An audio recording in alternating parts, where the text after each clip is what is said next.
नमस्कार, मैं रविंद्र कुमार।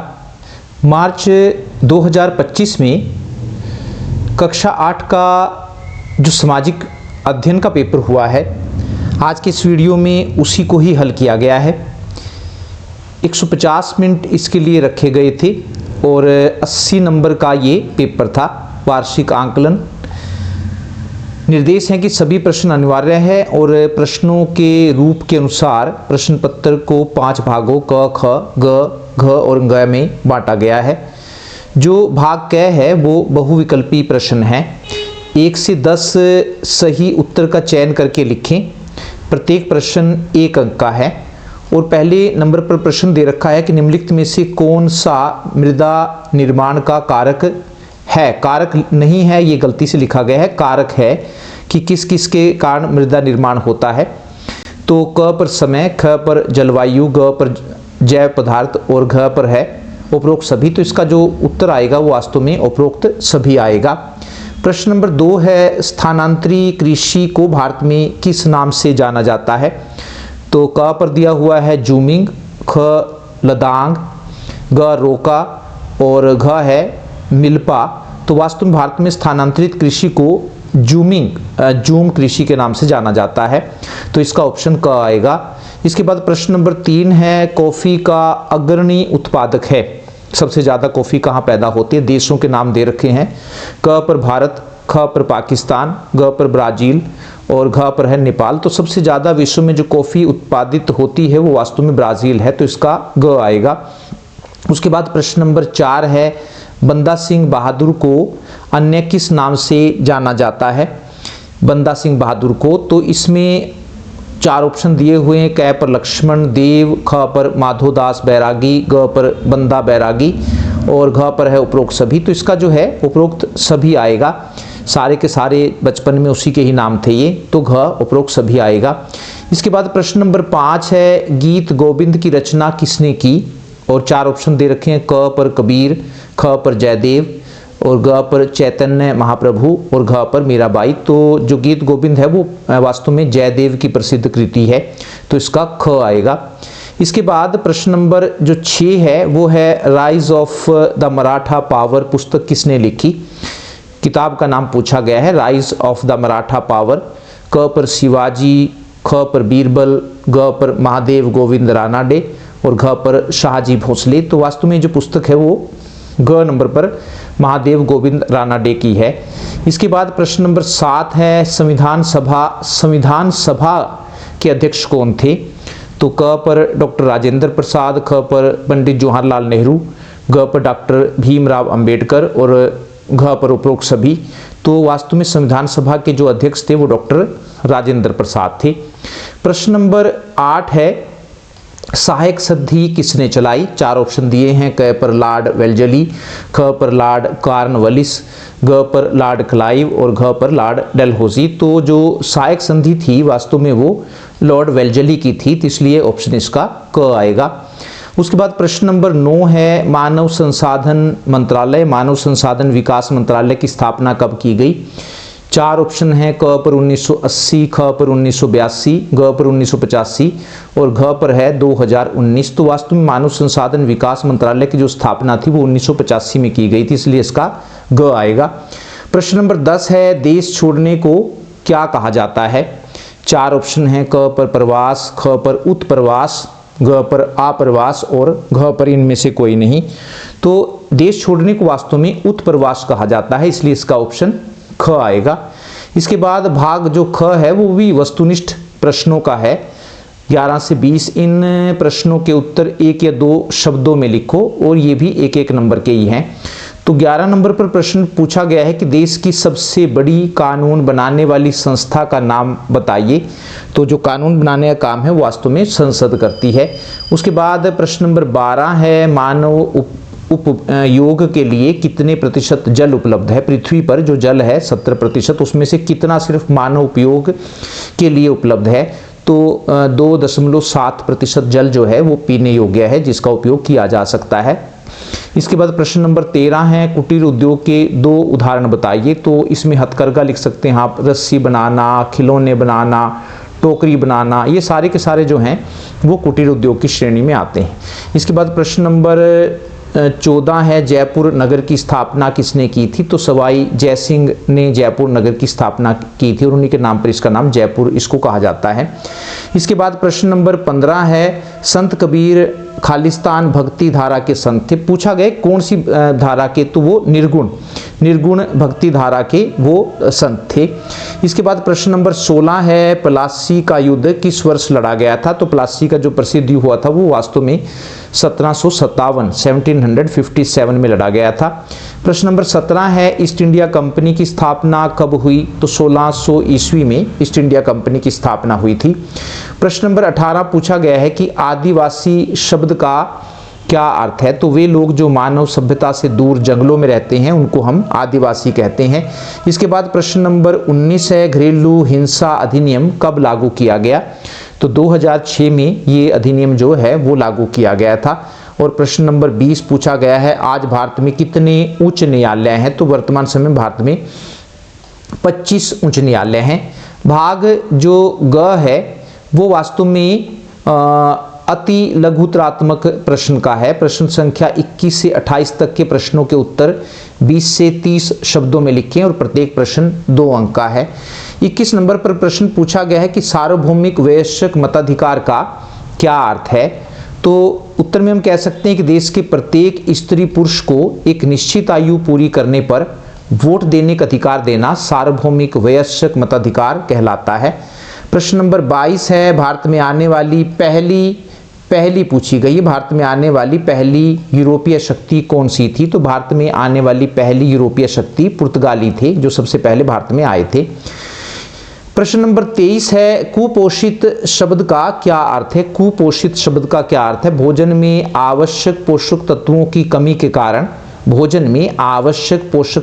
कमी के कारण शरीर का विकास न होना कुपोषण या फिर कुपोषित कहलाता है। प्रश्न नंबर 24 है, उपभोक्ता कौन है? तो जो व्यक्ति बाजार से अपने निजी उपयोग के लिए कोई वस्तु खरीदता है उसे उपभोक्ता कहते हैं।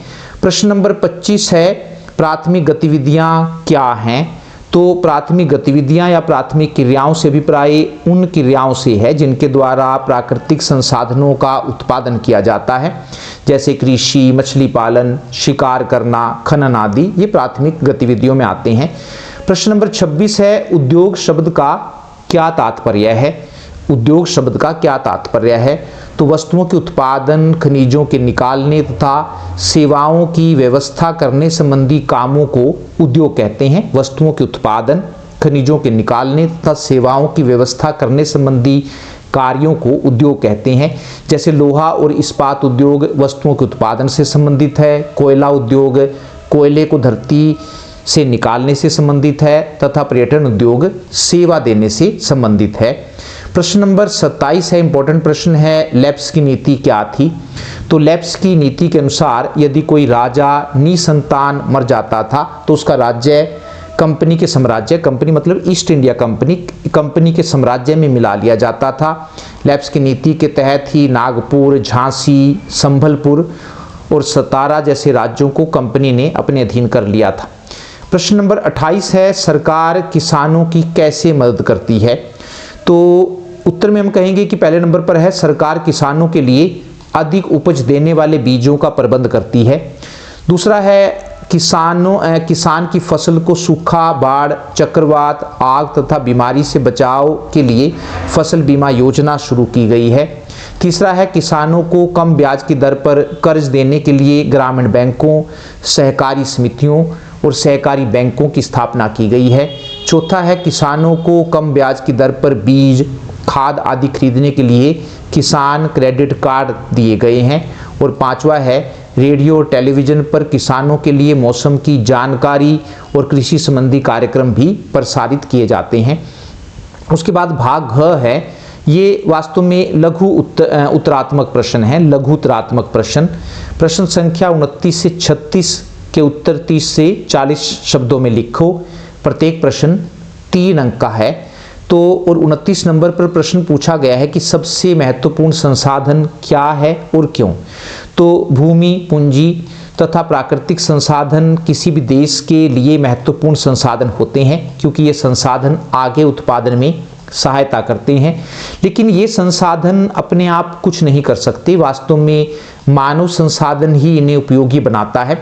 इसलिए मानव पूंजी भूमि, श्रम, भौतिक पूंजी से श्रेष्ठ है। तो वास्तव में मानव संसाधन ही, मानवीय संसाधन ही सबसे महत्वपूर्ण संसाधन है, क्योंकि वह बाकी संसाधनों को महत्वपूर्ण बनाता है। इसके बाद प्रश्न नंबर 30 है, जल संरक्षण के 3 तरीकों का उल्लेख करें।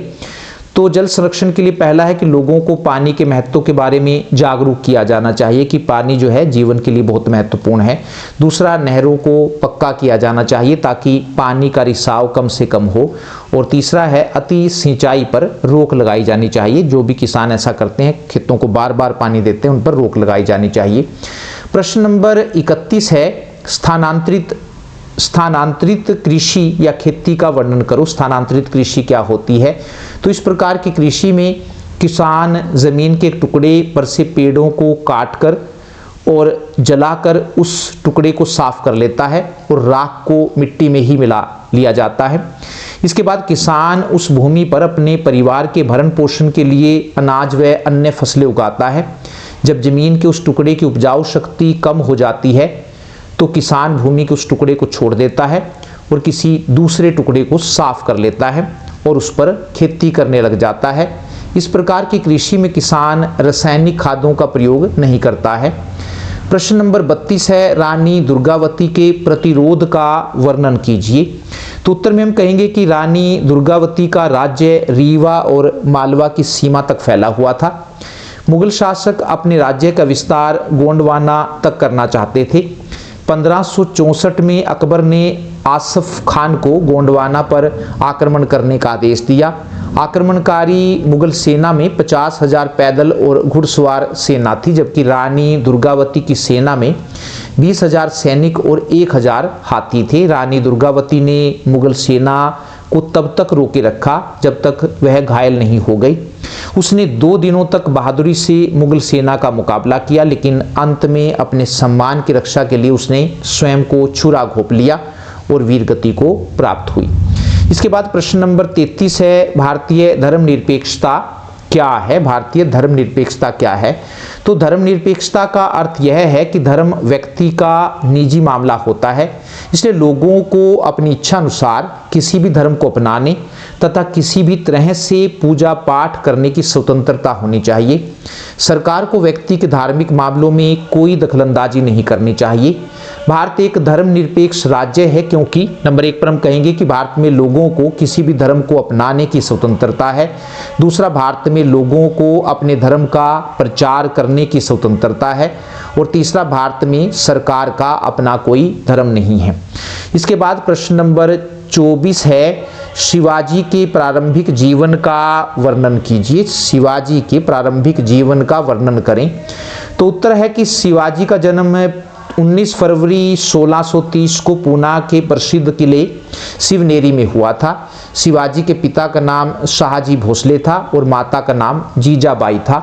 वह एक धार्मिक और पतिव्रता स्त्री थी। शिवाजी के चरित्र पर उनकी माता का गहरा प्रभाव पड़ा था। वह उन्हें बचपन में रामायण, महाभारत और भारतीय वीरों की कहानियाँ सुनाती थी, जिनका उनके जीवन पर गहरा प्रभाव पड़ा। शिवाजी को घुड़सवारी, तलवारबाजी, निशानेबाजी की शिक्षा दादा कोंडदेव ने दी। बचपन से ही उन्हें राजा बनने का बड़ा शौक था। बचपन में वह अपनी उम्र के बच्चों को इकट्ठा करके उनका राजा बनकर युद्ध करके किले जीतने का खेल खेला करता था। जैसे जैसे उनकी उम्र बढ़ने लगी, उन्हें मुगलों के अत्याचारों की बात समझ में आने लगी। इन अत्याचारों से मुक्ति पाने के लिए उन्होंने मुगल शासन को खत्म करने का निर्णय लिया। प्रश्न नंबर 35 है, सहायक संधि का वर्णन करो। क्या थी सहायक संधि? तो जो राजा सहायक संधि को स्वीकार करता था उसे अपने दरबार में एक अंग्रेज रेजिडेंट और अंग्रेजी सेना रखनी पड़ती थी, जिसका खर्च राजा को ही उठाना पड़ता था। लेकिन यह सेना राजा के नियंत्रण में नहीं होती थी, बल्कि कंपनी के नियंत्रण में रहती थी। प्रश्न नंबर 36 है, जन सुविधाओं से आप क्या समझते हैं? इसकी जिम्मेदारी किसकी होनी चाहिए? तो उत्तर है कि वे सुविधाएं जो प्रत्येक मानव के लिए बहुत ज़रूरी होती हैं जन सुविधाएं कहलाती हैं। बिजली, पानी, स्वास्थ्य, सार्वजनिक परिवहन, स्कूल, कॉलेज आदि जन सुविधाओं के उदाहरण हैं। जन सुविधाएं प्रदान करने की जिम्मेदारी सरकार की होनी चाहिए। उसके बाद भाग अंग्य है, दीर्घ उत्तरात्मक प्रश्न है जिनके जो जवाब है वो लंबे लंबे आपने देने हैं। निबंधात्मक प्रश्न भी इनको कहते हैं। तो लिखा है कि प्रश्न संख्या 37 से 40 के उत्तर जो है 50 से 60 शब्दों में लिखें और प्रत्येक प्रश्न जो है वो 5 अंक का है। पहला 37 नंबर पर प्रश्न है कि दावानल क्या है, दावानल के मुख्य कारण एवं नियंत्रण के उपाय बताइए। तो वनों या जंगलों में फैलने वाली आग को दावानल कहते हैं। यह आग बड़ी भयानक होती है क्योंकि यह आग पूरे जंगल को जलाकर राख कर देती है। दावानल के मुख्य कारणों में जो पहला है वो है आकाश या बिजली गिरने से, कई बार आसमान में से जो बिजली गिरती है उससे आग लग जाती है। दूसरा पेड़ों के आपस में रगड़ खाने से, और तीसरा है स्थानीय लोगों द्वारा जानबूझकर आग लगाना, कई बार उनके भी अपने उद्देश्य होते हैं वो आग लगा देते हैं।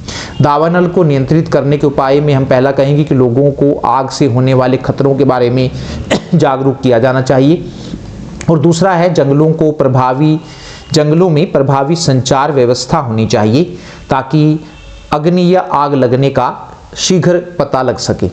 उसके बाद प्रश्न नंबर 38 है, सिख धर्म की उत्पत्ति और विकास का वर्णन करें। तो सिख धर्म की स्थापना गुरु नानक देव जी ने की थी। बाद में उनके शिष्यों को ही सिख नाम से जाना गया। गुरु नानक देव जी ने समानता, भाईचारे, ईमानदारी और शारीरिक श्रम पर आधारित एक नई सामाजिक व्यवस्था स्थापित की। दूसरा है सिख धर्म में 10 गुरु हुए। गुरु गोविंद सिंह सिख धर्म के 10वें और अंतिम गुरु थे। तीसरे नंबर पर गुरु अंगद देव जी ने एक अलग लिपि गुरुमुखी का विकास किया। चौथा है गुरु अर्जन देव जी ने सिखों के लिए पवित्र ग्रंथ तैयार करवाया जिसे गुरु ग्रंथ साहिब कहा जाता है। और पांचवा है 10वें गुरु गोविंद सिंह ने खालसा की स्थापना करके सिख धर्म को एक अलग पहचान दी। उन्होंने ही पवित्र ग्रंथ गुरु ग्रंथ साहिब को सिखों के लिए गुरु घोषित किया। प्रश्न नंबर 39 है, भारतीय संविधान में वर्णित मौलिक अधिकारों का वर्णन करें। तो भारत के संविधान में नागरिकों को 6 मौलिक अधिकार दिए गए हैं। पहला है समानता का अधिकार, दूसरा है स्वतंत्रता का अधिकार, तीसरा शोषण के विरुद्ध अधिकार, चौथे नंबर पर है धार्मिक स्वतंत्रता का अधिकार, पांचवा है संस्कृति और शिक्षा संबंधी अधिकार, और छठा है संवैधानिक उपचारों का अधिकार। 40 नंबर पर प्रश्न है, भारत में जनसंख्या के असमान वितरण के क्या कारण हैं। तो पृथ्वी पर किस प्रकार से लोग फैले हुए हैं इसे जनसंख्या वितरण कहते हैं। विश्व की जनसंख्या का 90% से अधिक भाग पृथ्वी के लगभग 30% भाग पर निवास करता है। विश्व में जनसंख्या का वितरण समान नहीं है। कुछ क्षेत्र ऐसे हैं जो घने बसे हुए हैं जबकि कुछ क्षेत्र ऐसे हैं जहां बहुत कम लोग रहते हैं। इसके अनेक कारण हैं। इसमें पहला है स्थलाकृति। लोग पहाड़ों की तुलना में मैदानी भागों में रहना ज़्यादा पसंद करते हैं क्योंकि मैदानी भागों में खेती करना, सड़कें बनाना, उद्योग लगाना आसान होता है। दूसरा है जलवायु। लोग ऐसे स्थानों पर कम रहना पसंद करते हैं जहां बहुत ज़्यादा गर्मी या सर्दी पड़ती है, जैसे सहारा मरुस्थल और अंटार्कटिका में जनसंख्या काफ़ी कम है। पांचवा है मृदा। जिन क्षेत्रों में ज़मीन काफ़ी उपजाऊ होती है वहाँ खेती करना आसान होता है, इसलिए वहाँ जनसंख्या ज़्यादा होती है। और चौथा है जल। लोग उन क्षेत्रों में रहना ज़्यादा पसंद करते हैं जहाँ साफ पानी आसानी से उपलब्ध होता है, इसलिए विश्व की ज़्यादातर जनसंख्या नदी घाटियों में बसी हुई है। ये था 8वीं क्लास का सामाजिक विज्ञान का पेपर। धन्यवाद, नमस्कार।